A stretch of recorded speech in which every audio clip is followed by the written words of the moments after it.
ছাত্ৰ ছাত্ৰীসকল, তোমালোক সকলোকে আমাৰ এই চেনেলটোলৈ পুনৰবাৰ স্বাগতম জনাইছোঁ।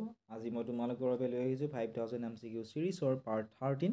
পাৰ্ট 13ত আমি কুৱেশ্যন নম্বৰ 342ৰ পৰা আলোচনা কৰিম। ভিডিঅ'টি শেষলৈকে তোমালোকে চাই থাকিবা। প্ৰশ্নটো আছিল যে সংবিধান সভাৰ স্থায়ী সভাপতি কোন আছিলে? অপশ্যন চোৱা। কত আছিলে ডক্টৰ বি আৰ আম্বেদকাৰ, কত আছিলে ডক্টৰ ৰাজেন্দ্ৰ প্ৰসাদ, গত আছিলে সচিদানন্দ সিনহা, আৰু অপশ্যন ঘত আছিলে পণ্ডিত জৱাহৰলাল নেহৰু। এই অপশ্যনবিলাকৰ ভিতৰত শুদ্ধ উত্তৰ কোনটো হ'ব? সংবিধান সভাৰ স্থায়ী সভাপতি কোন আছিলে? সংবিধান সভাৰ স্থায়ী সভাপতি আছিলে doctor Rajendra Prasad. Option B হ'ব শুদ্ধ উত্তৰ।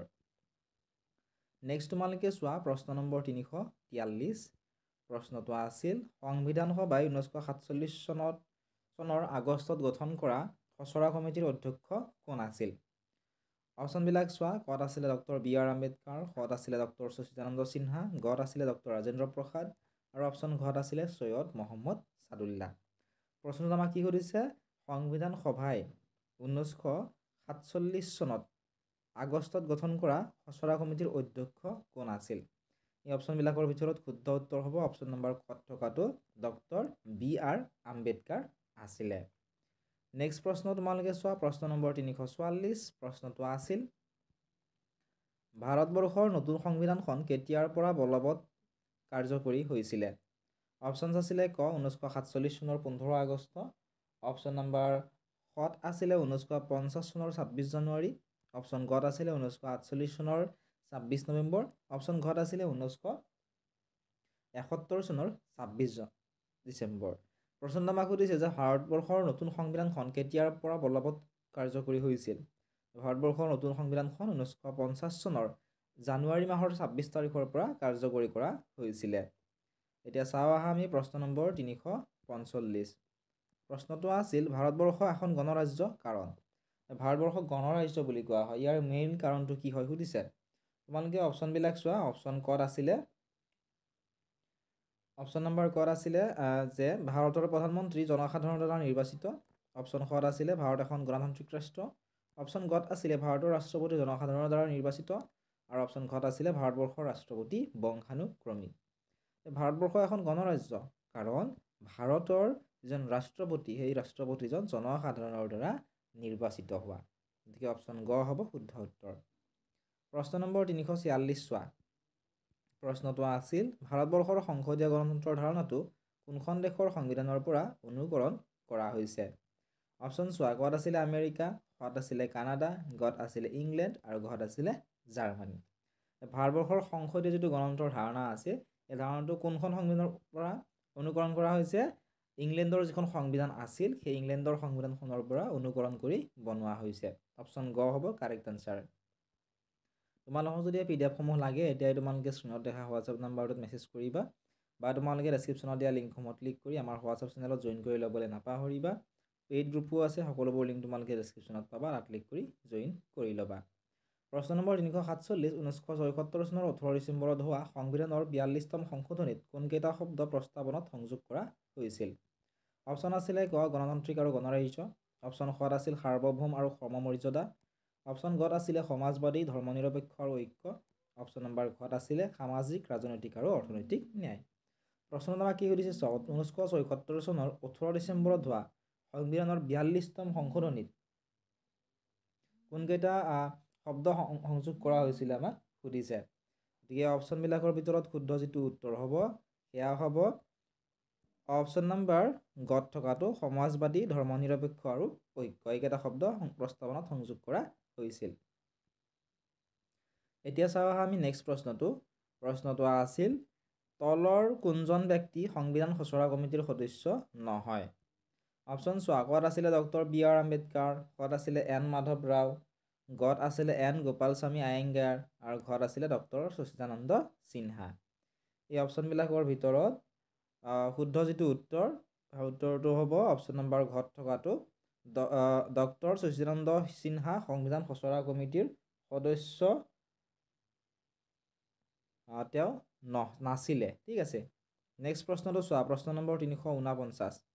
প্ৰশ্নটো আছিল 1945 চনত অনুষ্ঠিত হোৱা নিৰ্বাচনত ইংলেণ্ডত কোনটো দল জয়ী হৈছিল?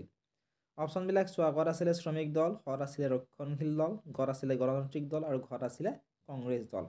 1945 চনত অনুষ্ঠিত হোৱা নিৰ্বাচনত ইংলেণ্ডত কোনটো দল জয়ী হৈছে সুধিছে। ইংলেণ্ডত জয়ী হৈছিলে শ্ৰমিক দল। অপশ্যন ক হ'ব শুদ্ধ উত্তৰ। নেক্সট প্ৰশ্নটো চোৱা, প্ৰশ্ন নম্বৰ 350। প্ৰশ্নটো আছিল কেবিনেট মিছন ভাৰতলৈ কেতিয়া আহিছিল?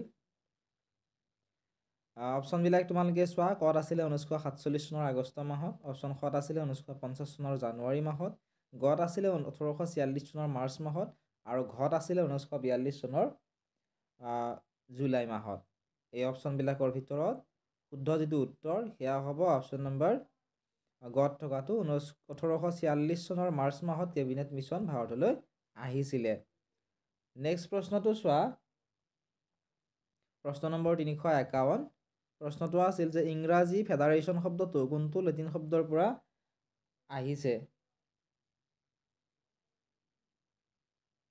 অপশ্যনবিলাক আছিলে FEDER ফেডাৰ, অপশ্যন ডি আছিলে FOEDUSION, তাৰপিছত ডি আছিলে FOUDUS, ঘৰ নম্বৰ ডি আছিলে FIDEL।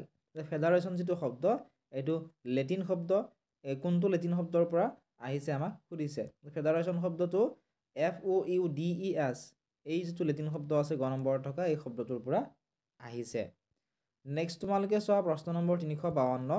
প্ৰশ্নটো আছিল যে কোনখন দেশক যুক্তৰাষ্ট্ৰৰ গৃহভূমি বুলি কোৱা হয়? অপশ্যনবিলাক তাতে তোমালোকে চোৱা। কত আছিলে ইংলেণ্ড, খত আছিলে ভাৰতবৰ্ষ, গত আছিলে জাৰ্মানী, আৰু ঘত আছিলে আমেৰিকা। এই অপশ্যনবিলাকৰ ভিতৰত শুদ্ধ উত্তৰ কোনটো হ'ব? শুদ্ধ উত্তৰটি হ'ব অপশ্যন নম্বৰ ঘত থকাটো, আমেৰিকাক যুক্তৰাষ্ট্ৰৰ গৃহভূমি বুলি কোৱা হয়। প্ৰশ্ন নম্বৰ 353টো চোৱা। প্ৰশ্নটো আছিলে আমাৰ দেশৰ সংবিধান ৰচনা কৰোঁতে কোন দেশৰ সংবিধান অনুকৰণ কৰিছিল? এইটো প্ৰশ্ন আমি আলোচনা কৰিলোঁ। আমাৰ দেশৰ সংবিধানখন যেতিয়া ৰচনা কৰিছিল তেতিয়া কানাডাৰ দেশৰ সংবিধানখন অনুকৰণ কৰা হৈছিলে। এতিয়া চাওঁ আহা আমি প্ৰশ্ন নম্বৰ 354। প্ৰশ্নটো আছিল যে কোন দলৰ কোনটো যুক্তৰাষ্ট্ৰীয় ব্যৱস্থা ভাৰতবৰ্ষৰ নহয় সুধিছে। অপশ্যন চোৱা। কত আছিলে অৰ্ধ যুক্তৰাষ্ট্ৰ, খত আছিলে ব্যতিক্ৰমী যুক্তৰাষ্ট্ৰ, গত আছিলে কেন্দ্ৰীভূত যুক্তৰাষ্ট্ৰ, আৰু ঘত আছিলে প্ৰকৃত যুক্তৰাষ্ট্ৰ। এইকেইটাৰ ভিতৰত কোনটো যুক্তৰাষ্ট্ৰীয় ব্যৱস্থা ভাৰতবৰ্ষৰ নহয় সুধিছে। যিহেতু ভাৰতবৰ্ষৰ নহয় বুলি কৈছে, প্ৰকৃত যুক্তৰাষ্ট্ৰ হ'ব শুদ্ধ উত্তৰ, অপশ্যন নম্বৰ ঘ। নেক্সট প্ৰশ্নটো চোৱা। প্ৰশ্ন নম্বৰ 355। প্ৰশ্নটো আছিলে যে তলৰ কোনখন দেশত দ্বৈত নাগৰিকত্বৰ ব্যৱস্থা আছে? অপশ্যন কত আছিলে ভাৰতবৰ্ষ, খত আছিলে ইংলেণ্ড, গত আছিলে আমেৰিকা, ঘত আছিলে ৰাছিয়া। এই অপশ্যনবিলাকৰ ভিতৰত শুদ্ধ উত্তৰ কোনটো হ'ব? শুদ্ধ উত্তৰটি হ'ব অপশ্যন নম্বৰ গত থকাটো, আমেৰিকা। আমেৰিকাত দ্বৈত নাগৰিকত্বৰ ব্যৱস্থা আছে। প্ৰশ্ন নম্বৰ 356টো চোৱা। প্ৰশ্নটো আছিল দাঁৰকাৰীয়া আয়োগ কেতিয়া গঠন কৰা হৈছিল? অপশ্যনবিলাক আছিলে কত 1950 চনত, অপশ্যন খ 1983 চন, অপশ্যন নম্বৰ গ 1935 চন, আৰু অপশ্যন নম্বৰ ঘত আছিলে 1976 চন। এই অপশ্যনবিলাকৰ ভিতৰত শুদ্ধ যিটো উত্তৰ সেয়া হ'ব অপশ্যন নম্বৰ খত থকাটো, 1983 চনত দাঁৰকাৰীয়া আয়োগ গঠন কৰা হৈছিল। নেক্সট তোমালোকে অৰ্থনীতি বিজ্ঞানৰ মুদ্ৰা আৰু বেংক চেপ্টাৰটোৰ পৰা কেইটামান কুৱেশ্যন চোৱা। বহুত বেছি ইম্পৰ্টেণ্ট হয়, আৰু যদি তোমালোক PDF-সমূহ লাগে স্ক্ৰীণত দেখা হোৱা নম্বৰত মেছেজ কৰা, তোমালোকে PDF-সমূহ পাই যাবা। প্ৰশ্ন নম্বৰ 357। বেংক অফ হিন্দুস্তান কেতিয়া স্থাপন কৰা হৈছিল? অপশ্যন আছিলে ক 1970 চন, অপশ্যন খত আছিলে 1977 চন, অপশ্যন গ 1870 চন, অপশ্যন ঘত আছিলে 2010 চন। অপশ্যনবিলাকৰ ভিতৰত শুদ্ধ যিটো উত্তৰ সেয়া হ'ব অপশ্যন নম্বৰ কত থকাটো, বেংক অফ হিন্দুস্তান স্থাপন কৰা হৈছিলে 1770 চনত। অপশ্যন ক হ'ব কাৰেক্ট আনচাৰ। নেক্সট তোমালোকে চোৱা প্ৰশ্ন নম্বৰ 358। প্ৰশ্নটো আছিলে এনেধৰণৰ, অসমৰ প্ৰথমটো বেংকৰ নাম কি? অপশ্যন চোৱা। কত আছিলে ভাৰতীয় ষ্টেট বেংক, খত আছিলে ইউকো বেংক, গত আছিলে গ্ৰামীণ বেংক, আৰু ঘত আছিলে গুৱাহাটী বেংক। অসমৰ যিটো প্ৰথমটো বেংক আছিল সেই প্ৰথমটো বেংকৰ নাম হৈছে গুৱাহাটী বেংক। গতিকে এই কুৱেশ্যনটোৰ শুদ্ধ উত্তৰ অপশ্যন ঘ হ'ব। নেক্সট তোমালোকে চোৱা প্ৰশ্ন নম্বৰ 359টো। প্ৰশ্নটো আছিল সবাতোকৈ পুৰণি কেন্দ্ৰীয় বেংক তলৰ কোনটো? অপশ্যন আছিলে ক নম্বৰত ভাৰতীয় ৰিজাৰ্ভ বেংক, খ নম্বৰত আছিলে ৰিক্স বেংক, গ নম্বৰত আছিলে বেংক অফ ভেনিছ, আৰু ঘ নম্বৰত আছিলে বেংক অফ হিন্দুস্তান। সবাতোকৈ পুৰণি যিটো কেন্দ্ৰীয় বেংক সেয়া হৈছে ৰিক্স বেংক। ৰিক্স বেংকটো সবাতোকৈ পুৰণি বেংক আৰু সেইটো এটা কেন্দ্ৰীয় বেংক ঠিক আছে নেক্সট প্ৰশ্নটো তোমালোকে চোৱা প্ৰশ্ন নম্বৰ 360 প্ৰশ্নটো আছিলে ভাৰতীয় ৰিজাৰ্ভ বেংক কেতিয়া স্থাপিত হৈছিল অপশ্যন ক'ত আছিলে 1770 চন অপশ্যন খ 1656 চন অপশ্যন গ 1935 চন আৰু অপশ্যন ঘত আছিলে ওপৰৰ এটাও নহয় ভাৰতীয় যিটো ৰিজাৰ্ভ বেংক আছিল এই ৰিজাৰ্ভ বেংকটো স্থাপিত হৈছিলে 1935 চনত গতিকে এই কুৱেশ্যনটোৰ শুদ্ধ উত্তৰ অপশ্যন গ হ'ব প্ৰশ্ন নম্বৰ 361 টো চোৱা প্ৰশ্নটো আছিল যে তলৰ কোনটো সঞ্চয়ৰ প্ৰকাৰ নহয় অপশ্যন ক'ত আছিলে চলিত আমানত অপশ্যন খ আছিলে স্থিৰ বা কাল আমানত অপশ্যন গ সঞ্চয় আমানত আৰু অপশ্যন ঘ সঞ্চয়হীন আমানত এই অপশ্যনবিলাকৰ ভিতৰত শুদ্ধ যিটো উত্তৰ সেয়া হ'ব অপশ্যন নম্বৰ ঘত থকাটো সঞ্চয়হীন আমানত সঞ্চয়ৰ প্ৰকাৰ নহয় নেক্সট প্ৰশ্ন তোমালোকে চোৱা প্ৰশ্ন নম্বৰ 362 তলৰ কোনটো প্ৰকৃত মুদ্ৰা নহয় সুধিছে অপশ্যন ক'ত আছিলে কয়লা মুদ্ৰা অপশ্যন খ চেক মুদ্ৰা অপশ্যন নম্বৰ গ আদেশী মুদ্ৰা আৰু অপশ্যন ঘল আছিলে প্লাষ্টিক মুদ্ৰা এইকেইটাৰ ভিতৰত কোনটো প্ৰকৃত মুদ্ৰা নহয় সুধিছে গতিকে ইয়াৰ উত্তৰটো মই তোমালোকক কৈ নিদিওঁ তোমালোকে কমেণ্ট ছেকশ্যনত জনাবা ঠিক আছে নেক্সট কুৱেশ্যন চোৱা 363 তলৰ কোনটো বিহিত মুদ্ৰা নহয় অপশ্যনবিলাক আছিলে কাগজী মুদ্ৰা কয়লা মুদ্ৰা বগা মুদ্ৰা আৰু চেক মুদ্ৰা ইয়াৰ কোনটো বিহিত মুদ্ৰা নহয় সুধিছে গতিকে চেক মুদ্ৰা হ'ব শুদ্ধ উত্তৰ চেক মুদ্ৰা বিহিত মুদ্ৰা নহয় নেক্সট প্ৰশ্নটো চোৱা প্ৰশ্ন নম্বৰ 364 প্ৰশ্নটো আছিল 1975 চনত প্ৰথমে কেইটা আঞ্চলিক বেংক স্থাপন কৰা হয় অপশ্যন আছিলে কত 4টা কত আছিলে 5টা গত আছিলে 6টা আৰু ঘত আছিলে 7টা 1975 চনত প্ৰথমে 5টা আঞ্চলিক বেংক স্থাপন কৰা হৈছিলে নেক্সট তোমালোকে চোৱা প্ৰশ্ন নম্বৰ 365 প্ৰশ্নটো আছিল নাবাৰ্ড কেতিয়া স্থাপন কৰা হৈছিল আৰু নাবাৰ্ডৰ যিটো ফুল ফৰ্ম সেইটো তোমালোকে মনত ৰাখিবা নাবাৰ্ডৰ ফুল ফৰ্ম হৈছে national bank for agriculture and rural development চমুকৈ নাবাৰ্ড অপশ্যন চোৱা ক'ত আছিলে 1982 চন ক'ত আছিলে 1882 ক'ত আছিলে 1982 চন অপশ্যন ঘত আছিলে ওপৰ এটাও নহয় নাবাৰ্ড যিটো বেংক আছিলে নাবাৰ্ড বেংকটো স্থাপন কৰা হৈছিলে 1982 চনত অপশ্যন ক হ'ব শুদ্ধ উত্তৰ নেক্সট প্ৰশ্নটো চোৱা প্ৰশ্ন নম্বৰ 364 প্ৰশ্নটো আছিল অসমৰ উত্তৰ দিশত কোনখন বিদেশী ৰাষ্ট্ৰ আছে উত্তৰ দিশত থকাখন সুধিছে অপশ্যন ক'ত আছিলে ভূটান ঘত আছিলে বাংলাদেশ গত আছিলে চীন আৰু ঘত আছিলে নেপাল উত্তৰ দিশত কোনখন বিদেশী ৰাষ্ট্ৰ আছে উত্তৰ দিশত থকা বিদেশী ৰাষ্ট্ৰখন হৈছে ভূটান অসমৰ দুখনে বিদেশী ৰাষ্ট্ৰ আছে এখন বাংলাদেশ আৰু ভূটান গতিকে উত্তৰ দিশত থকা যিহেতু সুধিছে প্ৰশ্নটো গতিকে আমি ভূটান লিখিব লাগিব নেক্সট প্ৰশ্ন চোৱা প্ৰশ্ন নম্বৰ 367 তলৰ কোনখন প্ৰথম শ্ৰেণীৰ নগৰ নহয় সুধিছে অপশ্যন আছিলে ক নম্বৰত যোৰহাট ক নম্বৰত তিনিচুকীয়া গ নম্বৰত শিলচৰ আৰু ঘ নম্বৰত আছিলে শিৱসাগৰ ইয়াৰ ভিতৰত কোনখন প্ৰথম শ্ৰেণীৰ নগৰ নহয় সুধিছে এই অপশ্যনবিলাকৰ ভিতৰত শুদ্ধ উত্তৰ হ'ব অপশ্যন নম্বৰ ঘত থকাটো শিৱসাগৰ প্ৰথম শ্ৰেণীৰ নগৰ নহয় অপশ্যন ঘ কাৰেক্ট এনচাৰ নেক্সট কুৱেশ্যন চোৱা কুৱেশ্যন নম্বৰ 368 কুৱেশ্যনটো আছিল 2011 চনৰ লোকপিয়ল অনুসৰি অসমৰ জনসংখ্যাৰ ঘনত্ব কিমান অপশ্যন ক'ত আছিলে 300 জন অপশ্যন খত আছিলে 398 জন অপশ্যন গত আছিলে 400 জন আৰু অপশ্যন ঘত আছিলে 489 জন আমাক কি সুধিছে যে 2011 চনৰ লোকপিয়ল অনুসৰি অসমৰ জনসংখ্যাৰ ঘনত্ব সুধিছে 2011 চনৰ লোকপিয়ল অনুসৰি অসমৰ জনসংখ্যাৰ ঘনত্ব হৈছে 398 জন অপশ্যন খ হ'ব শুদ্ধ উত্তৰ নেক্সট তোমালোকে চোৱা কুৱেশ্যন নম্বৰ 369 কুৱেশ্যনটো আছিল অসমৰ সৰ্বাধিক জনসংখ্যা থকা জিলাখন কোনখন অৰ্থাৎ 2011 চনৰ যি চেঞ্চাছ ডাটা লোকপিয়ল ডাটা আছিল ইয়াৰে অনুসৰি সৰ্বাধিক জনসংখ্যা থকা জিলা কোনখন সুধিছে অপশ্যন ক'ত আছিলে কামৰূপ ঘত আছিলে নলবাৰী গত আছিলে তিনিচুকীয়া ঘত আছিলে নগাঁও অসমৰ সৰ্বাধিক জনসংখ্যাৰ জিলাখন হৈছে নগাঁও জিলা অপশ্যন ঘ হ'ব এই প্ৰশ্নটোৰ কাৰেক্ট আনচাৰ নেক্সট তোমালোকে চোৱা কুৱেশ্যন নম্বৰ 370 কুৱেশ্যনটো আছিল অসমৰ জনসংখ্যা বৃদ্ধিৰ মূল কাৰণ কোনটো অপশ্যন ক'ত আছিলে জন্মৰ হাৰ অত্যাধিক বৃদ্ধি অপশ্যন খ জনপ্ৰব্ৰজন অপশ্যন গ জনসংখ্যাৰ প্ৰাকৃতিক বৃদ্ধি আৰু জনপ্ৰব্ৰজন অপশ্যন নম্বৰ ঘ ওপৰ এটাও নহয় অসমৰ জনসংখ্যা যে ইমান অত্যাধিক পৰিমাণে বৃদ্ধি পাইছে ইয়াৰ মূল কাৰণটো সুধিছে মূল যিটো কাৰণ সেয়া হৈছে জনসংখ্যাৰ প্ৰাকৃতিকভাৱে হোৱা বৃদ্ধি আৰু জনপ্ৰব্ৰজন কাৰণ অসমত বহুত বেছি জনপ্ৰব্ৰজন হৈ আছে এই কাৰণেও জনসংখ্যা বৃদ্ধি হৈছে আৰু প্ৰাকৃতিকভাৱে জনসংখ্যা বহু পৰিমাণে বৃদ্ধি পাইছে নেক্সট তোমালোকে চোৱা কুৱেশ্যন নম্বৰ 371 অসম ভাৰতবৰ্ষৰ মুঠ মাটিকালিৰ কিমান অংশ আগুৰি আছে? অৰ্থাৎ ভাৰতবৰ্ষৰ যিমান মুঠ মাটিকালি আছে এই মুঠ মাটিকালিৰ কিমান শতাংশ অসমে আগুৰি আছে? অপশ্যন চোৱা, কত আছিলে 1.4%, কত আছিলে 2.4%, গত আছিলে 3.4% আৰু ঘত আছিলে 4.4%। গতিকে অসম ভাৰতবৰ্ষৰ মুঠ মাটিকালিৰ মাত্ৰ 2.4%হে আগুৰি আছে। ঠিক আছে, যিমান মুঠ মাটিকালি আছে ইয়াৰ ভিতৰত মাত্ৰ 2.4%হে অসমৰ মাটিকালি ভাৰতৰ ভিতৰত। ঠিক আছে, নেক্সট প্ৰশ্ন চোৱা, প্ৰশ্ন নম্বৰ 372। 2011 চনৰ লোকসভা অনুসৰি অসমৰ জনসংখ্যা ভাৰতৰ মুঠ জনসংখ্যাৰ কিমান শতাংশ? অপশ্যন কত আছিলে 2%, অপশ্যন খ 3%, অপশ্যন গ 2.6% আৰু অপশ্যন ঘত আছিলে 3.6%। অৰ্থাৎ 2011 চনত যি লোকসভা হৈছিলে এই লোকসভা অনুসৰি ভাৰতত যিমান জনসংখ্যা আছে ইয়াৰে অসমৰ জনসংখ্যা শতাংশ হিচাপত কিমান সুধিছে? অসমৰ জনসংখ্যা হৈছে মাত্ৰ 2.6%। নেক্সট চোৱা, কুৱেশ্যন নম্বৰ 373। আহোমসকল অসমলৈ কেতিয়া আহিছিল বা আহোমসকল কেতিয়া অসমলৈ আহিছিল? অপশ্যন কত আছিলে 1228 খ্ৰীষ্টাব্দত, অপশ্যন খ 1227 খ্ৰীষ্টাব্দত, অপশ্যন গ 1200 খ্ৰীষ্টাব্দত, অপশ্যন নম্বৰ ঘ 1926 খ্ৰীষ্টাব্দত।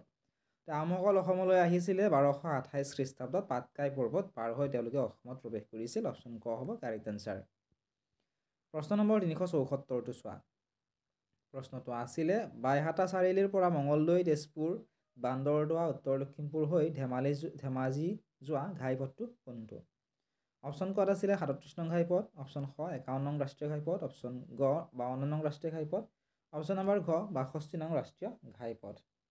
আমাক প্ৰশ্নত কি সুধিছে যে বাইহাটা চাৰিআলিৰ পৰা মঙলদৈ, তেজপুৰ, বান্দৰদেৱা আৰু উত্তৰ লখিমপুৰ হৈ ধেমাজি যোৱা ঘাইপথ কোনটো আমাক সুধিছে। গতিকে যিটো ঘাইপথ আছে বাইহাটা চাৰিআলিৰ পৰা মঙলদৈ, তেজপুৰ, বান্দৰদেৱা, উত্তৰ লখিমপুৰ হৈ ধেমাজি যোৱা ঘাইপথ, সেইটো হৈছে 52 নং ৰাষ্ট্ৰীয় ঘাইপথ। অপশ্যন চি হ'ব শুদ্ধ উত্তৰ।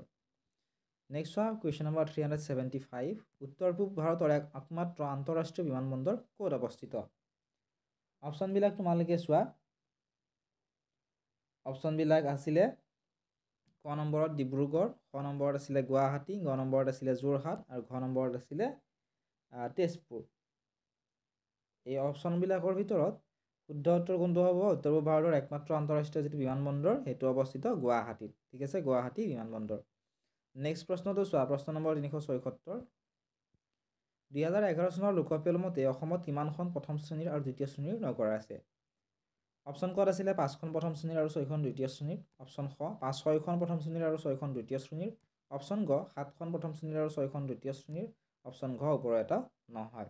2011 চনৰ যি লোকপিয়ল ডাটা আছিল সেই লোকপিয়লৰ ডাটা অনুসৰি অসমত প্ৰথম শ্ৰেণীৰ নগৰ আছে 7খন আৰু দ্বিতীয় শ্ৰেণীৰ নগৰ আছে 6খন।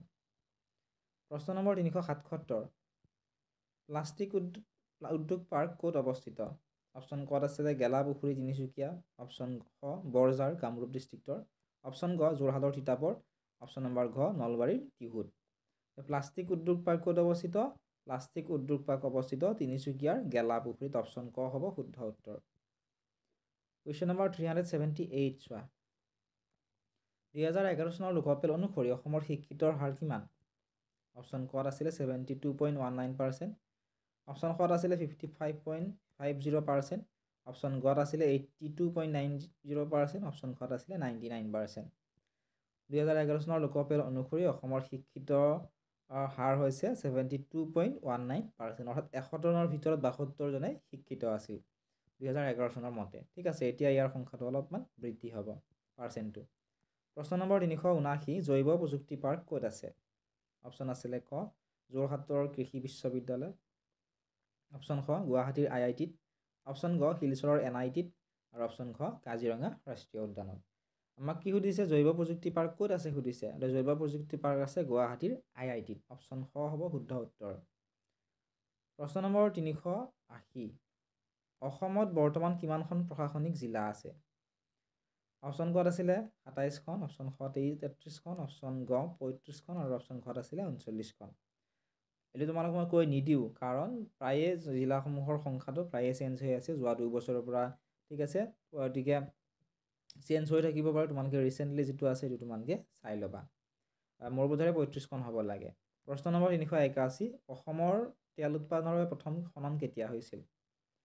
অপশ্যন কত চোৱা 1889 চনত ডিপগৈত, অপশ্যন খ 1889 চনত দুলিয়াজানত, অপশ্যন নম্বৰ গ 1849 চনত ডিপগৈত, অপশ্যন নম্বৰ ঘ 1890 চনত নাহৰকটীয়াত।